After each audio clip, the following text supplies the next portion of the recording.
This is Walter Bosley, and I'm going to read a selection from The Secret Vault, The Secret Society's Manipulation of Saunière and the Secret Sanctuary of Notre-Dame de Marseille, by André Douzet and Philip Coppens. Chapter 9, The Strange Black Madonna. Quoting, "The history of our pilgrimage is lost in the continuation of the centuries. We could not assign a date nor an original description to the object of the first prayers of the faithful." End quote. This is what Monseigneur Beauséjour, Saunière's nemesis, wrote in 1912 about the statue of Notre-Dame de Marseille. It is clear that the statue was at the origin of Christian worship at Notre-Dame de Marseille. It is also clear that this veneration is very old. No one questions the extreme age of the statue that is still venerated in the basilica. Where it was originally placed is the subject of some debate. Some seem to suggest it was in or near the miraculous spring, others speak of an underground chapel. The story of its discovery has already been recorded, but we will repeat it here once again.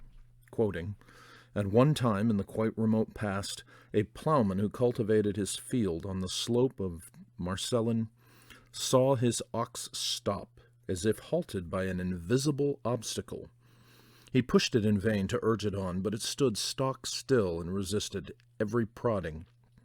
The plowman, who was amazed at first, suddenly felt the only other thing he could do was to call to heaven for help. Then, somehow inspired by this plea for divine assistance, he began to dig the ground where the ox had stopped, only to find that it contained a statue. It was that of a wooden Madonna, brown and dark, with a celestial smile on her face. With great respect, he took the statue to the door of his house, where everyone in his family rejoiced at the sight of it. But their joy was short-lived. The following morning, the Madonna had disappeared. The plowman returned to his field and found the image in the place where he had discovered it the day before. Again he rejoiced and carried it home, but in vain. It returned once again to the place where he had found it. He tried a third time, but to no avail. The statue returned to its hole in the ground." End quote. The news of the discovery apparently spread very quickly. The local monks recognized this intervention as divine will, and according to the tradition, they built the first chapel there to house the statue. Apparently, this story was depicted in a painting on display until 1793, when it was lost during the upheavals of the French Revolution. What does the statue look like? One description was made on 15th August 1912 at the request of Monseigneur de Beauséjour, the Bishop of Carcassonne. Quoting, "We wanted to study this statue without the gilded coat which wraps it in order to identify it conclusively. We were surrounded by qualified people, and we believe we can affirm that it goes back up to the 11th or the 12th century." End quote. It is a virgin made of wood with a height of 55 centimeters, excluding the base. Sitting on an armchair of which there are only the frailest remains, she wears an evening gown covered by a full coat which still has its collar and is fastened all round by staples. The head of the Virgin is surmounted by a wooden circle, the circular base of a crown from which the florets have disappeared. This crown still has a veil which falls onto the shoulders of the Virgin and covers the higher part of the coat. The mother, on her left arm, holds the child, Jesus, sitting on her knee, whose mutilated hands held an object now worm-eaten, perhaps by a bird, which is so often the case. The folds of the dress, the pointed shape of the sandals, the presence of the crown, that of the veil, which is somewhat detached, the attitude and the general respect of the statue, all indicate that in spite of the many mutilations and the passing of time, the Virgin stems from the era we have indicated above. Thus history and legend meet. However, the tradition has it that this wooden statue was created to replace another statue, which was much older and the source of many more legends and rumors. This so-called much older image was the carved stone venerated in the megalithic complex that originally stood on the site.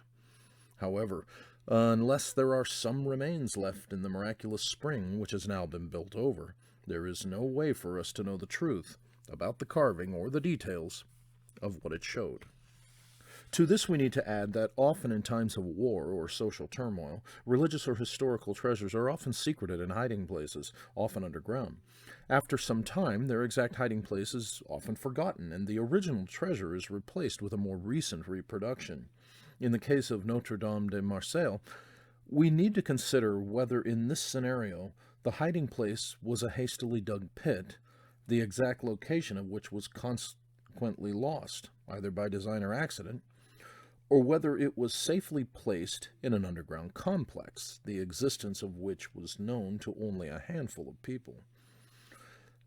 In the latter scenario, revealing the existence of the underground complex might not have agreed well with those who knew all about it, and hence the statue might have been moved, or a legend created as to how the statue was rediscovered.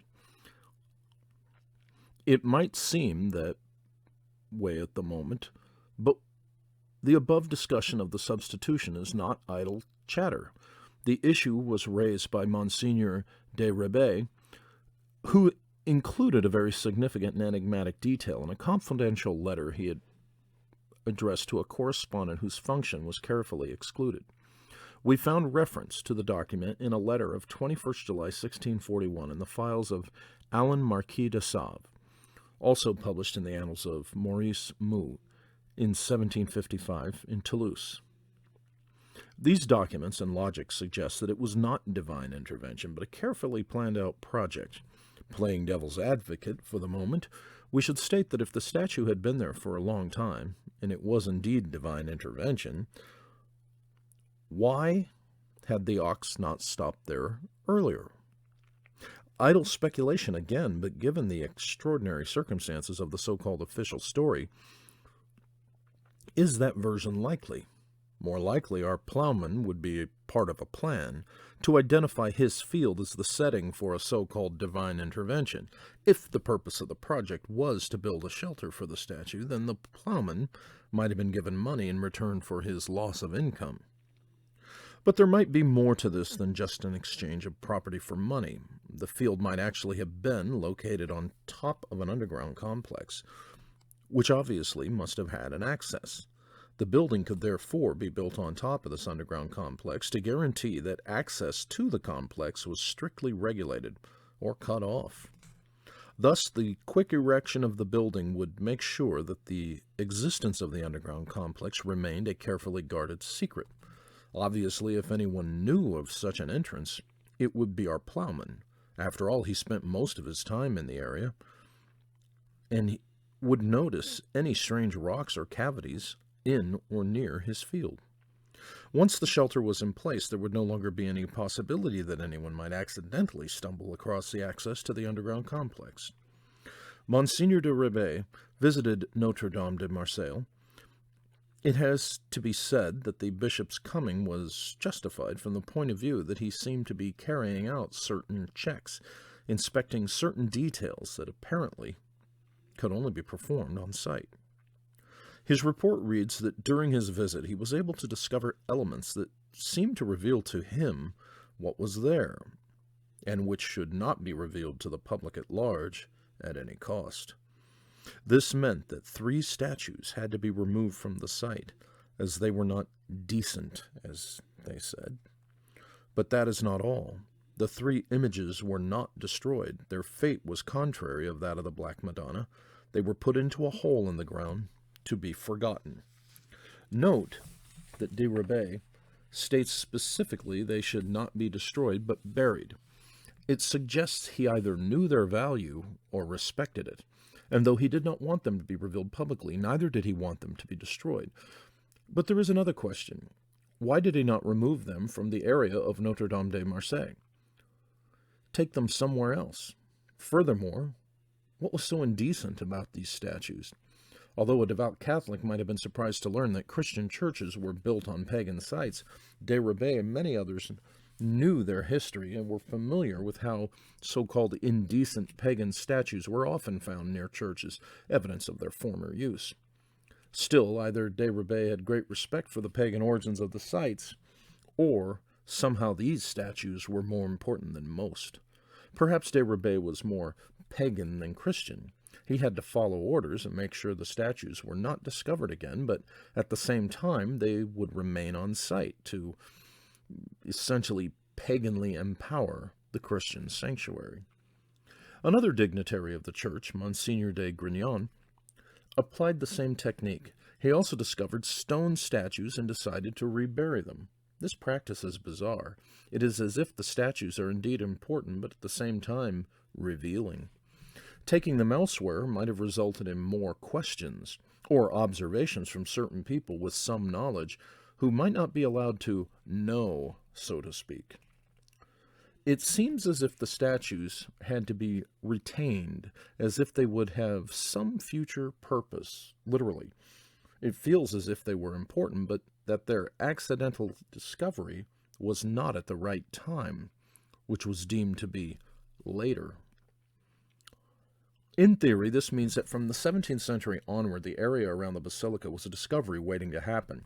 Any plowman or gardener would, given as he was working on the right location, be able to chance upon statues or other finds. Perhaps it would be indeed another so-called miraculous discovery. This in itself does not make sense. And perhaps when they say reburied, there is a bit more logic to it than assumed. If there is indeed an underground complex, perhaps they were buried in the sense of being stored there. That way, their future use and preservation would be less down to luck and more down to logic and intelligent design. In this scenario, some people would be in the know, others would not. Perhaps this could explain the ensuing frenzy in the centuries afterwards when various dignities would fall over themselves to acquire Notre Dame de Marseille. Perhaps their intention was that, once in their possession, they would be able to recover this valuable archaeological deposit stashed away in an underground complex. But let us continue with the story of the Black Madonna. She displays some remarkable details for those with eyes to see them. After all, the spring is said to benefit eyesight. The most striking aspect of the statue is its face. It has an enigmatic smile. Its eyes are wide open with dark pupils which seem to scan the visitor. According to an old inscription, it stated that he who sees the statue smiling at him is certain to obtain the grace which he came to beseech. Reading through the various works on the subject, one detail seems to escape all authors. Although the Virgin is indeed black, the child Jesus is not. It is white. This might not be remarkable on first reading, but is obvious that if the Virgin Mary was indeed black, then a totally white child would be at the very least an oddity. It is clear that some symbolic layer is at work here. Perhaps it was to express how the Black Madonna, dark symbolizing the obscure, the underground, had somehow been the source of a light, solar child. Darkness would give birth to light. This in itself is pagan imagery. In Greece, Crete to be specific, the god Zeus was said to have been born in a cave. We know of Newgrange, where the sun penetrates the darkness of the passage grave on 21st December, the longest night of the year. The interplay of light entering the darkness and being born from it is a well-known pagan symbol. And with the presence of a megalithic complex on this site, we can only wonder whether the subtle hint had to incorporate that same message. A final oddity of the statue is that most often the object of worship in a church is prominently displayed. In this instance, the statue is almost hidden in the church, shielded by a railing that obscures the view. But that is not all. Apparently the niche sheltering the Virgin originally had an inscription reading, "Do not look at me because I became brown." The existence of this inscription is mentioned in a document known as the Homage to Baron Podanus. Here, someone has stated that the statue should not be looked at. Avert your eyes, it says. It also makes you wonder about the use of the verb to become. It suggests that originally the statue was not brown. Speculation on the two parts of the sentence could be endless, but some is interesting. For example, was the inscription added at the moment when a switch occurred, when the original stone statue had been lost, and the new wooden statue of a Black Madonna installed? Were people asked to avert their eyes from this reproduction as it was somehow not the real deal? Still, it is clear that few have paid attention to this detail. Apart from the above homage, no one else seems to have referred to it. We know that in the early 20th century, experts identified the age of the statue as dating from the 11th or 12th century, but it did not always reside inside the church during that time. In fact, it was removed at the time of the French Revolution, but unlike the previously mentioned painting, it was recovered. On 1st February 1791, an inventory was made of the goods of Notre-Dame de Marseille. It was the first in a long process of further inventories, seizures, sales, and in general a degradation of the wealth of the estate. Another official report, dated 20th July 1793, lists an inventory of everything that is in the church, including the Black Madonna. But then it disappears. It is reported stolen. But it is noted that the doors were not broken into, nor were any of the windows smashed. Was it a miraculous disappearance on par with her miraculous appearance centuries earlier? On 25th July 1793, the police chief was given the task of carrying out an investigation into the disappearance. He turned up nothing. On 30th July, the national agent of Limoux drew up another report with a complaint against an unknown young woman who took advantage of the moment when a census of the church's effects was made to remove the statue. So it seems an unknown woman somehow was either involved in the census or managed to get in and stole the statue. But there was no trace of her or the statue. No one seemed to know her, even though apparently one or more people saw her take it. The agent seems to have been extremely frustrated when taking statements, as he mentions in his report how people speak of a miracle. It suggests that our officer might have suspected the witnesses were not telling everything, and that he was suspicious of them. Also, it is clear that the revolution had seriously harmed the power of the churches, and in essence had made them accessible to the police. Our officer was working on the edge, putting church affairs under civilian scrutiny, a novelty for those days, and fraught with the danger of stepping on the wrong toes or angering the people involved. Nevertheless, or perhaps with renewed vigor, the agent continued his investigation. He then learned that the statue was not stolen in July, but had actually disappeared on 29th June, suggesting the official census of the church's goods, carried on 20th July, was falsified, or at the very least incorrect. It did underline that his witnesses were lying to him. What is even more perplexing is that the agent learns that on the day of the theft, the church was guarded and that no one would thus have been able to force open the doors, unless the officer guarding the premises was involved in the disappearance and aided the entry. Obviously, the agent has more questions than answers. What to make of the mysterious woman, and also what to make of how the thieves entered the premises, if not aided by the guard. The report mentions an intriguing detail, a strange detail. It reports how in the field next to the church there suddenly appeared, as if rising from the ground, a strange young woman dressed in black. She fled, running, apparently holding on to the statue of the Madonna. This would be remarkable, as the statue is quite heavy. The guard was said to have run after her, but in vain. Not that she outran the guard, but because suddenly he no longer saw her or the statue. It was as if the ground had swallowed her up. On 8th August, the Revolutionary Committee of Limoux was summoned, together with the Municipal Council and the National Agent of Peusa. Apparently, this disappearance was of great concern to them, specifically as it affected their newly acquired status in the community.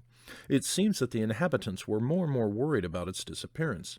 To some extent, one should perhaps wonder whether the theft was orchestrated so as to cause a loss of face and esteem to the new revolutionary officials, who, after all, had done away with the power and esteem of the church, the bailiwick of the Black Madonna. Whoever was behind the theft, and whatever the motive, it is known that rumors began to circulate about how a group of unknown people began to move around at night on the grounds of the Notre Dame de Marseille. Furthermore, like the woman before them, they seemed to disappear. This would soon lead to rumors that an underground complex had been discovered, where hidden treasures were buried, said to have been entrusted by rich local aristocrats, with people descending on the place from no one knew. If these were indeed strangers, they were definitely intimately aware of the area and specifically of the underground complex. Furthermore, it seems that somehow there was a connection from this complex to the inside of the church, used by the thief of the Black Madonna. Although no one knew who these people were, it seems that they all shared one characteristic. They were all dressed in black. Although it would not help any police investigation, it does show their actions were organized. In order to calm the situation, the Revolutionary Committee made a formal complaint against the overseers of the church on 21st June 1794, stating they had removed the statue. This complaint, however, was never followed up. Wherever she was hiding, we do know that the Madonna turned up in the trunk of François Lasserre, former regional prior of the Blue Penitents. As to the identity of the young woman, nothing would ever be heard about her. Nor would there ever be any trace of the group of individuals that somehow seemed perfectly knowledgeable about the old underpasses of Notre Dame de Marseille. What was going on here? It is clear that the witnesses had lied to the police, and that the police therefore charged them. But soon after this charge, the statue was recovered, and no further legal action was ever taken. It seems likely the members of the church itself had been responsible for the removal of the Madonna, and when pressed by police, became so afraid that they decided to stop their activities and give the Madonna back to the community. But why? Why steal, or rather hide it in the first place? These are good questions. After the Revolution, the statue would be returned in time for the reopening of the church on 8th March 1795. G. Majot wrote on the subject, and I quote, "This episode of the removal of the statue is curious, almost like a detective novel. It is, however, brought back to us in all the letters in the official reports of the national agents." End quote. Indeed, but it also shows that at the time of the French Revolution, over 200 years ago, there was definitely still an underground complex near the church, with a group of people aware of it and making use of it. Furthermore, one would suggest that the complex still exists today.